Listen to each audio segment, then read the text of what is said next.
কুয়েটের উপাচার্যকে অব্যাহতির সিদ্ধান্ত, অনশন ভাঙলেন শিক্ষার্থীরা। ইন্টারপোলের নজরদারিতে থাকবেন বেনজির, এক দেশ থেকে অন্য দেশে যেতেও পড়বেন বাধার মুখে। রাজশাহীতে যুবলীগ কর্মীকে কুপিয়ে জখম, কয়েক রাউন্ড গুলিবর্ষণ।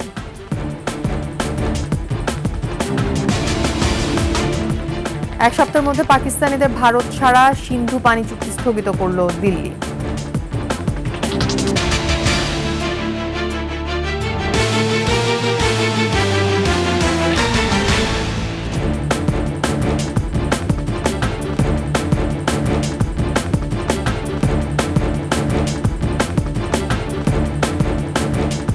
শুনছিলেন সংবাদ শিরোনাম। আমন্ত্রণ ২১ সংবাদে, আপনাদের সাথে থাকছে আমি তাসনিম আফিফা। দর্শক, ২১ টেলিভিশনের সংবাদ একই সাথে সরাসরি দেখতে পাবেন আমাদের ফেসবুক পেজ www.facebook.com/2124online এছাড়া সাবস্ক্রাইব করতে পারেন www.youtube.com/21TV এই চ্যানেলে। শিক্ষার্থীদের দাবির মুখে খুলনা প্রকৌশল ও প্রযুক্তি বিশ্ববিদ্যালয় কুয়েটের উপাচার্য এবং উপ উপাচার্যকে দায়িত্ব থেকে অব্যাহতির সিদ্ধান্ত নিয়েছে সরকার।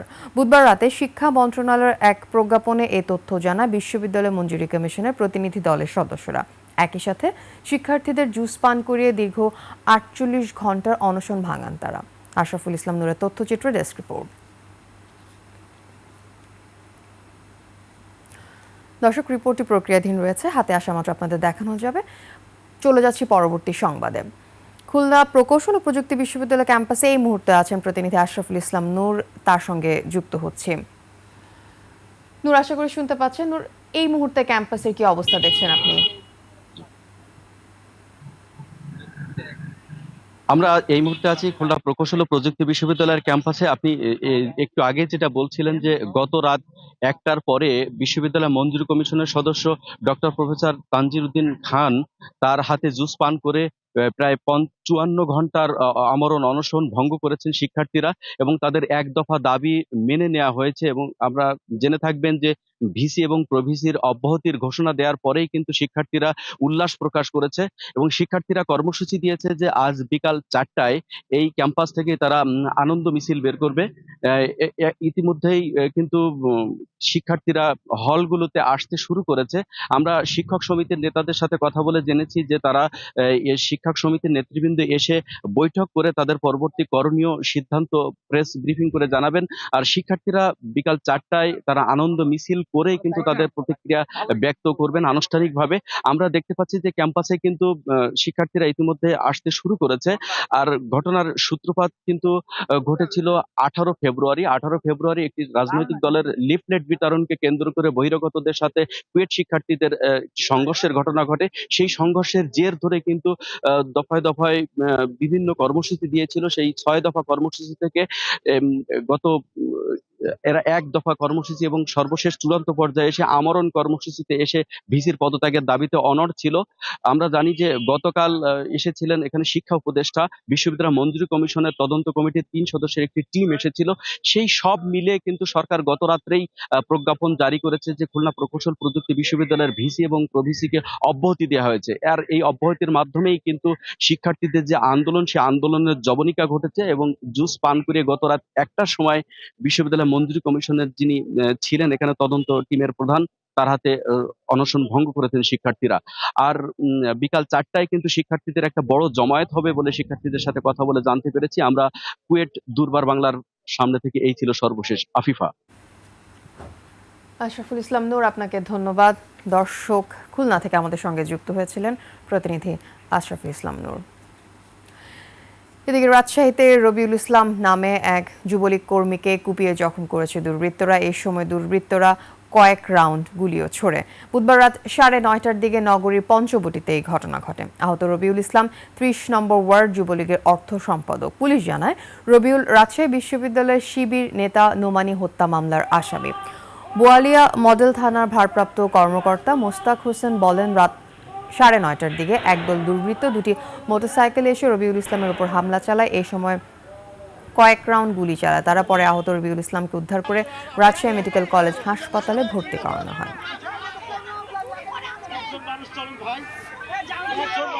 যে ক্যামেরা আছে ওখানে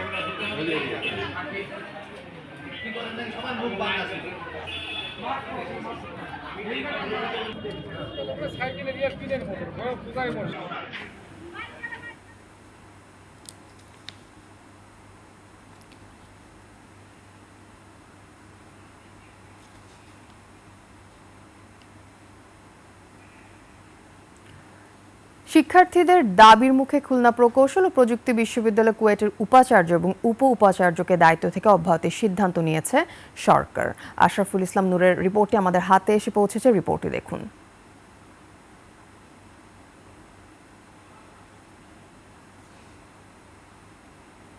অবশেষে জুস পান করিয়ে অনশন ভাঙা হয় আন্দোলনরত শিক্ষার্থীদের। উল্লাসে ফেটে পড়েন শিক্ষার্থীরা। এর আগে বুধবার রাতে শিক্ষা মন্ত্রণালয়ের এক প্রজ্ঞাপনে কুয়েট উপাচার্য ডক্টর মোহাম্মদ মাসুদ ও প্রভিসি ডক্টর শেখ শরীফুল আলমকে দায়িত্ব থেকে অব্যাহতি দেওয়ার সিদ্ধান্ত হয়। স্টুডেন্ট ওয়েলফেয়ার সেন্টারে বিশ্ববিদ্যালয় মঞ্জুরি কমিশনের প্রতিনিধি দলের সদস্য অধ্যাপক ডক্টর তানজিম উদ্দিন খান আন্দোলনরত শিক্ষার্থীদের প্রজ্ঞাপন পড়ে শোনান। এ সময় তিনি জানান, কুয়েটের সাম্প্রতিক ঘটনাবলীর প্রেক্ষিতে সমস্যা নিরসন এবং স্বাভাবিক শিক্ষা কার্যক্রম শুরুর লক্ষ্যে ভিসি ও প্রভিসিকে অব্যাহতি দেওয়া হয়েছে। ঘটনাবলীর পরিপ্রেক্ষিতে সংকট নিরসন এবং শিক্ষা কার্যক্রম দ্রুত শুরু করার লক্ষ্যে বিশ্ববিদ্যালয়ের উপাচার্য এবং উপ উপাচার্যকে দায়িত্ব থেকে অব্যাহতি প্রদান সার্চ কমিটির মাধ্যমে পদ দুটিতে নতুন নিয়োগ দেওয়া হবে। আপাতত বিশ্ববিদ্যালয়ের কার্যক্রম পরিচালনার জন্য জ্যেষ্ঠ অধ্যাপকদের একজনকে সাময়িক দায়িত্ব দেয়া হবে বলেও জানান তিনি। অনতিবিলম্বে একটি সার্চ কমিটি গঠনের মাধ্যমে এই দুটি পদে নতুন নিয়োগ প্রদান করা হবে। কুয়েটের ছাত্র রাজনীতি নিষিদ্ধের দাবিকে কেন্দ্র করে গেল 18 ফেব্রুয়ারি শিক্ষার্থী, এলাকাবাসী ও ছাত্রদল যুবদলের সংঘর্ষে অর্ধশতাধিক আহত হন। পরে 25 ফেব্রুয়ারি বিশ্ববিদ্যালয় অনির্দিষ্টকালের জন্য বন্ধ ঘোষণা করে। নিষেধাজ্ঞা অমান্য করে 13 এপ্রিল শিক্ষার্থীরা ক্যাম্পাসে প্রবেশ করলে 14 এপ্রিল সিন্ডিকেট সভায় 37 শিক্ষার্থীকে সাময়িক বহিষ্কার করা হয়। এরপর 22 এপ্রিল 29 শিক্ষার্থী উপাচার্যকে অপসারণের দাবিতে আমরণ অনশনে বসে। ইউসুফ হাসান নাইম, 21 টেলিভিশন। ইন্টারপোলের রেড নোটিশ গ্রেফতারি পরোয়ানা না হওয়ায় সহসায় গ্রেফতার করা যাচ্ছে না সাবেক আইজিপি বেনজির আহমেদকে। তবে ইন্টারপোলের এই নোটিশের কারণে স্বাভাবিক জীবনযাপন ব্যাহত হবে বেনজিরের। আর্থিক অপরাধের মামলা থাকে, বেনজির যে দেশেই থাকুক ইন্টারপোলের নজরদারি অব্যাহত থাকবে। রিপোর্ট আদিত্য মামুনের।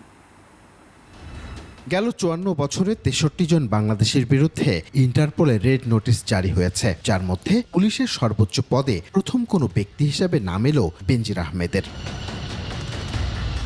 আর্থিক অপরাধ মামলায় বাংলাদেশ পুলিশের ন্যাশনাল সেন্ট্রাল ব্যুরোর আবেদনের পরিপ্রেক্ষিতে ইন্টারপোল রেড নোটিশ দিলে বেনজিরের বিষয়ে তদারকিতে নামে। ইন্টারপোলের নিজস্ব পুলিশ বাহিনী নেই, তবে স্ব দেশের আইন শৃঙ্খলা রক্ষাকারীরাই অভিযুক্ত ব্যক্তির স্থান শনাক্ত করে তথ্য সরবরাহ করলে ব্যবস্থা নেয় সংস্থাটি। ইন্টারপোলের রেড নোটিশের প্রক্রিয়া কি আর কারাই বা অপরাধের তালিকায় থাকেন তা জানালেন এই আইনজীবী। ইন্টারপোল দেখবে হচ্ছে কি যে যাকে ব্যাপারে রেড নোটিশ দেওয়া হচ্ছে তাকে কি পলিটিক্যালি ভিকটিম করা হচ্ছে, অথবা সে কি আসলে কি আপনার money laundering, corruption, child abduction, mass murder এই ধরনের অফেন্সের সাথে আদৌ ইনভলভ কিনা। তবে এই নোটিশে গ্রেফতার না হলেও সবসময় নজরদারি, এমনকি দেশ ছেড়ে ভিন্ন দেশে যাওয়ার সুযোগ থেকেও বঞ্চিত হবেন বেনজির। অনেক সময় আমার রেড নোটিশটাকে একটা ওয়ারেন্ট হিসাবে অনেক দেশের মানুষ ইন্টারপ্রিট করে থাকে, কিন্তু অ্যাকচুয়ালি রেড নোটিশ ওয়ারেন্ট না। রেড নোটিশ হচ্ছে গিয়ে একটা নোটিশ ইন্টারপোল ইস্যু করে, এই নোটিশটা চলে যায়, এই নামটা, এই তথ্যটা চলে যায় সব মেম্বার স্টেটের কাছে। তখন অন্য মেম্বার স্টেটকে সেই লোকটার আইডেন্টিটিটাকে দেওয়া হয়। মেম্বার স্টেট কিন্তু ওই লোককে অ্যারেস্ট করতেও পারে, নাও করতে পারে। অ্যারেস্ট করবে হচ্ছে গিয়ে যেই দেশে যেই দেশে ওয়ারেন্ট সেই দেশ, কিন্তু ইন্টারপোল জাস্ট হচ্ছে নেটওয়ার্কিংটা করে দেয়। পুলিশ বলছে অপরাধের ধরন অনুযায়ী ব্যবস্থা নেওয়া হবে অপরাধীর বিরুদ্ধে। রেড নোটিশ পাওয়ার পর সংশ্লিষ্ট দেশের আইন শৃঙ্খলা রক্ষাকারী বাহিনী তাদের নিজস্ব আইনি কাঠামোর আলোকে অভিযুক্তকে শনাক্ত, নজরদারি এবং রাষ্ট্রীয় আইনানুগ সিদ্ধান্ত সাপেক্ষে প্রত্যর্পণের উদ্যোগ গ্রহণ করে থাকে। শুধু বেনজির নয়, বেশ কয়েকজনের বিরুদ্ধে রেড নোটিশ দেওয়ার আবেদন প্রক্রিয়াধীন। আদিত্য মামুন, 21 টেলিভিশন, ঢাকা। কাশ্মীরের পেহেলগামে পর্যটকদের ওপর ভয়াবহ হামলার একদিন পর পাকিস্তানের সঙ্গে দ্বিপাক্ষিক সম্পর্ক হ্রাস করার ঘোষণা দিয়েছে ভারত। ২৬ জনকে হত্যার ওই ঘটনাকে ভারতের সাম্প্রতিক ইতিহাসের সবচেয়ে বড় বেসামরিক হত্যাকাণ্ড হিসেবে বিবেচনা করা হচ্ছে। প্রতিক্রিয়ায় সিন্ধু পানি চুক্তি স্থগিত সহ পাকিস্তানের বিরুদ্ধে ৫ পদক্ষেপ নিয়েছে ভারত। পাকিস্তানিদের ভারত ছাড়ার নির্দেশনা সহ জারি করা হয়েছে বেশ কিছু পদক্ষেপ। আফসানা নীলার ডেস্ক রিপোর্ট। ভারত নিয়ন্ত্রিত জম্মু কাশ্মীরের পর্যটন নগরী পেহেলগামে হামলার ঘটনায় ফের উত্তেজনা ছড়িয়ে পড়েছে উপমহাদেশে। চরমভাবে খারাপ হতে যাচ্ছে ভারত পাকিস্তান সম্পর্ক। ভারতের পুলিশ এ ঘটনার জন্য দেশটির শাসন বিরোধী সন্ত্রাসীদের দায়ী করছে। সাবেক সেনা ও গোয়েন্দা কর্মকর্তারা সরাসরি পাকিস্তানের দিকে আঙুল তুলেছেন। তাদের দাবি, পাকিস্তানের সামরিক বাহিনীর মদদেই এই হামলা হয়েছে এবং এর বিরুদ্ধে শক্ত প্রতিক্রিয়া জরুরি। এদিকে হামলার দায় স্বীকারও করেছে স্থানীয় বিচ্ছিন্নতাবাদী সংগঠন দ্য রেজিস্ট্যান্স ফ্রন্ট TRF, যা পাকিস্তানের নিষিদ্ধ ঘোষিত সংগঠন লস্কর-ই তৈয়বার ছায়া সংগঠন বলে দাবি করেছে ভারতীয় নিরাপত্তা বাহিনী। তাই সব মিলিয়ে পাকিস্তানের সঙ্গে দ্বিপাক্ষিক সম্পর্ক হ্রাস করার ঘোষণা দিয়েছে ভারত। ভারতের পররাষ্ট্র সচিব বিক্রম মিস্ত্রি জানান, হামলার পেছনে সীমান্ত পারে সংযোগ পাওয়া গেছে। এরই প্রেক্ষিতে পাকিস্তানের বিরুদ্ধে একাধিক পদক্ষেপ নেওয়া হয়েছে। India will be withdrawing its own defense, navy and air advisors from the Indian High Commission in Islamabad. মিস্ত্রি আরও জানান, ভারত ও পাকিস্তানের মধ্যে সিন্ধু পানি চুক্তি স্থগিত করা হচ্ছে। এ ব্যবস্থা অনির্দিষ্টকাল পর্যন্ত বহাল থাকবে। এছাড়াও দিল্লিস্থ পাকিস্তানি সামরিক উপদেষ্টাকে অবাঞ্ছিত ঘোষণা করেছে ভারত। একই সাথে পাকিস্তানিদের ভিসা দেয়া বন্ধ, অবস্থানরতদের ১ সপ্তাহের মধ্যে ভারত ছাড়ার নির্দেশ ও আগের দেয়া ভিসা বাতিল সহ বেশ কিছু নির্দেশনা জারি হয়েছে। বন্ধ করে দেয়া হয়েছে আটারি সীমান্ত। এদিকে ইসলামাবাদ থেকে ভারতীয় উপদেষ্টাকে প্রত্যাহার করেছে মোদী সরকার। প্রধানমন্ত্রী নরেন্দ্র মোদী কয়েক দফা নিরাপত্তা বৈঠক করে হামলার বিরুদ্ধে খুব শিগগিরই জবাব দেওয়া হবে বলে হুঁশিয়ারি দিয়েছেন। Afsana Nila, desk report, ২১ television. Rana Plaza ধসের প্রায় ১ যুগ পার হলেও এখনও সেই দুঃসহ স্মৃতি তাড়া করে আহতদের। অনিশ্চয়তার ঘেরাটোপে এখনও কাটে তাদের সময়। জীবনযুদ্ধে পোড় খাওয়া মানুষগুলোকে পুনর্বাসনের দাবি শ্রমিক সংগঠনগুলোর। সাভার প্রতিনিধি শাহেদ জুয়েলের তথ্যচিত্রে ডেস্ক রিপোর্ট। শরীরে ৬টি অপারেশনের ক্ষত নিয়ে বেড়াচ্ছেন রানা প্লাজার দুর্ঘটনায় আহত গার্মেন্টস শ্রমিক ইয়ানুর। দুঃসহ সেই স্মৃতি এখনও তাড়া করে তাকে। পায়ের ক্ষত নিয়ে হাঁটতে না পারলেও ২৪ তারিখ আসলেই ক্র্যাচের উপর ভর করে চলে আসেন ধসে পড়া রানা প্লাজার সেই স্থানে। আমার প্রতিনিয়তই মনে পড়ার কথা, কারণ আমার সারা শরীরে ক্ষতবিক্ষত হয়ে গেছে। ইয়ানুরের মতো প্রায় একই স্মৃতিচারণ করেন আরেক আহত শ্রমিক শিলা। সেই দিনের কথা বলতে গিয়ে ভেঙে পড়েন কান্নায়। মেরুদণ্ড ভাঙিয়ে গেছে, এই অবস্থা আজও এই খাঁচা পড়েই আমার এই ১২ বছর কাটাইতেছি। একটা পাখি যদি খাঁচার মধ্যে আটকাতে হয়, পাখিটা বেরোয়ার জন্য অনেক ছটবট করে, কিন্তু আমি শিলেও এই খাঁচার মধ্যে বের হওয়ার জন্য অনেক ছটবট করি, কিন্তু আজীবনেও আর এই খাঁচার দেয়া আমার বের হওয়া হবে না। ২০১৩ সালের ২৪ এপ্রিল সাভার বাস স্ট্যান্ড এলাকায় সম্পূর্ণ ধসে পড়ে রানা প্লাজা। দুর্ঘটনায় সেদিন প্রাণ হারান ১,১৭৫ জন, গুরুতর আহত হন প্রায় ২,০০০। অনেকের আবার মেলেনি খোঁজ। ঘটনার পর হয় মামলা, গ্রেপ্তার হন ভবনের মালিক সোহেল রানা, দেয়া হয় ফাঁসির রায়। তবে অজানা কারণে আজও সেই রায় কার্যকর হয়নি। আহত নিহত শ্রমিকদের সুচিকিৎসা, পরিবারদের সুচিকিৎসা এবং ক্ষতিপূরণের দাবিতে আমরা ১ যুগ যাবৎ আন্দোলন সংগ্রাম করে আসছি। শুধু শ্রমিক সংগঠন নয়, দায়ীদের শাস্তি আর ক্ষতিগ্রস্তদের পুনর্বাসনের তাগিদ বিশিষ্টজনদের। সেই সময় যারা সুযোগ সুবিধাগুলো নিয়েছিল কিন্তু প্রকৃত সহযোগিতা যাদেরকে করা হয় নাই, সে ব্যাপারটাও কিন্তু একটা আবারও নতুন করে তদন্ত করা দরকার। নকশা বহির্ভূত ভবন নির্মাণ ও নিম্নমানের নির্মাণ সামগ্রী ব্যবহার সহ ৯ কারণে রানা প্লাজা ধসে পড়ে বলে তখন তদন্ত প্রতিবেদনে জানান গার্মেন্ট মালিকদের সংগঠন BGMEA। Khurshid Alam, desk report, ২১ television. দর্শক, রানা প্লাজা ট্র্যাজেডির ঘটনাস্থলে আছেন সাভার প্রতিনিধি শাহেদ জুয়েল। জুয়েল, রানা প্লাজার ওখানে কি ধরনের কর্মসূচি হচ্ছে এবং শ্রমিকরা কি বলছেন আমাদেরকে জানান। ধন্যবাদ আফিফা। আপনি যেমনটি বলছিলেন, রানা প্লাজা ট্র্যাজেডির 1 যুগ পূর্তি হতে চলেছে আজকে 24 এপ্রিল। 2013 সালের 24 এপ্রিল এই দিনটায় সকালবেলা 8:45 এই আমার পিছনে যে স্থানটি দেখতে পাচ্ছেন, এখানে কিন্তু বহুতল ভবন রানা প্লাজা ধসে পড়ে যায়। সেই ধসার পরে কিন্তু বহু শ্রমিক হতাহত হয়েছে। আপনারা জানেন যে ইতিমধ্যে 1135 শ্রমিক কিন্তু এখানে নিহত হয়েছে, আহত হয়েছে 2000-এর মতো শ্রমিক। প্রতি বছরের ন্যায় 24 এপ্রিল এলেই এই রানা প্লাজার সামনে আহতরা এবং নিহতের স্বজনরা এসে নানা আহাজারি করতে থাকে। তারা বিচারের নামে যে প্রহসন হয়েছে সেই প্রহসনের বিরুদ্ধে স্লোগান তুলতে থাকে। তারা কিন্তু আজও এখানে জড়ো হয়েছে। তারা একটু পুনর্বাসনের দাবিতে এই রানা প্লাজার এখানে দীর্ঘ 12 বছর ধরে আন্দোলন সংগ্রাম করছে। নিহতের পরিবার চায় যে দোষী দায়ী ব্যক্তিদের অবিলম্বে শাস্তি কার্যকর করা হোক। এখানে আজকে কিন্তু দিনব্যাপী নানা ধরনের শ্রমিক সংগঠনের নানা প্রোগ্রাম করেছে। এখানে তারা কিন্তু মিছিল সমাবেশ করছে। আপনাদের যদি একটু দেখাতে চাই, এখানেই কিন্তু রানা প্লাজার সামনে নানা ধরনের শ্রমিক সংগঠন এসছে, শ্রমিকরা মিছিল করছে, মিটিং করছে। তারা চাচ্ছে যে অবিলম্বে তাদের পুনর্বাসন হোক এবং এই দায়ী ব্যক্তিদের, দোষী ব্যক্তিদের এই বিচারটা হোক। এই স্থানটি এখন শুধুই দুঃসহ স্মৃতি নিয়ে টিকে আছে। প্রতি বছর 24 এপ্রিল এলেই এ নিয়ে আলোচনা হলেও যারা সারা বছর আর কোনো যেন কথাই নেই, কেউ নেয় না আহত নিহতের পরিবারের কোনো খোঁজ খবর, এমনটি তারা কিন্তু আমাদের আক্ষেপ নিয়ে জানিয়েছে। সেই দুঃসহ বিভীষিকাময় স্মৃতি আজও অনেক আহতদের মনে ফিরে ফিরে আসে। মানসিক যন্ত্রণায় কেউ কেউ এখনো রাতে ঘুমোতে পারেন না বলেও তারা কিন্তু আমাদের জানিয়েছে। সেই সময় এই ধ্বংসযজ্ঞে এই ভবনে 3টি পোশাক কারখানা ও কয়েকশো দোকান কিন্তু ছিল। কর্মরত কয়েক হাজার মানুষ মুহূর্তেই ধসে পড়ে।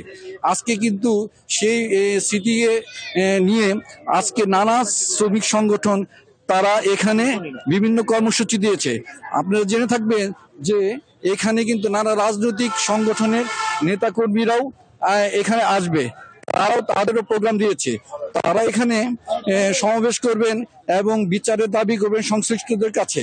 আপনাদের আমরা দেখাতে চাচ্ছি যে এখানে কিন্তু এখনো ধুধু মরুভূমি, যেখানে গাছপালা হয়েছে এই রানা প্লাজায় কিন্তু ধসে পড়েছিল। আর 17 দিন পরে সেই ঐতিহাসিক রেশমাকে উদ্ধার করার মধ্য দিয়ে এই ধ্বংসাবশেষ, এই উদ্ধার কাজ শেষ হয়েছিল। তো আমার কাছে কিন্তু আফিফা এই সাভার রানা প্লাজায় এই ছিল আমার কাছে সর্বশেষ সংবাদ। আফিফা। জুয়েল, ধন্যবাদ আপনাকে। দর্শক, রানা প্লাজা ট্র্যাজেডির ঘটনাস্থল থেকে শাহেদ জুয়েল আমাদের সাভার প্রতিনিধি আমাদের সঙ্গে যুক্ত হয়েছিলেন। শেষ করছি 21-এর সংবাদ। যাবার আগে সংবাদ শিরোনামগুলো আরও একবার। কুয়েটের উপাচার্যকে অব্যাহতির সিদ্ধান্ত, অনশন ভাঙলেন শিক্ষার্থীরা। ইন্টারপোলের নজরদারিতে থাকবেন বেনজির, এক দেশ থেকে অন্য দেশে যেতেও পড়বেন বাধার মুখে। রাজশাহীতে যুবলীগ কর্মীকে কুপিয়ে জখম, কয়েক রাউন্ড গুলি বর্ষণ।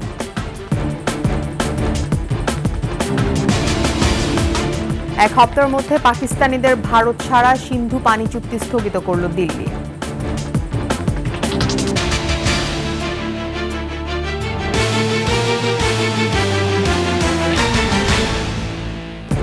সর্বশেষ খবর জানতে ডায়াল করুন 2021 নম্বরে, ভিজিট করুন 21-tv.com এই ওয়েবসাইটে। এছাড়া ফেসবুকে লগ ইন করতে পারেন www.facebook.com/2124 অনলাইনে। এছাড়া সাবস্ক্রাইব করতে পারেন www.youtube.com/21tv এই চ্যানেলে।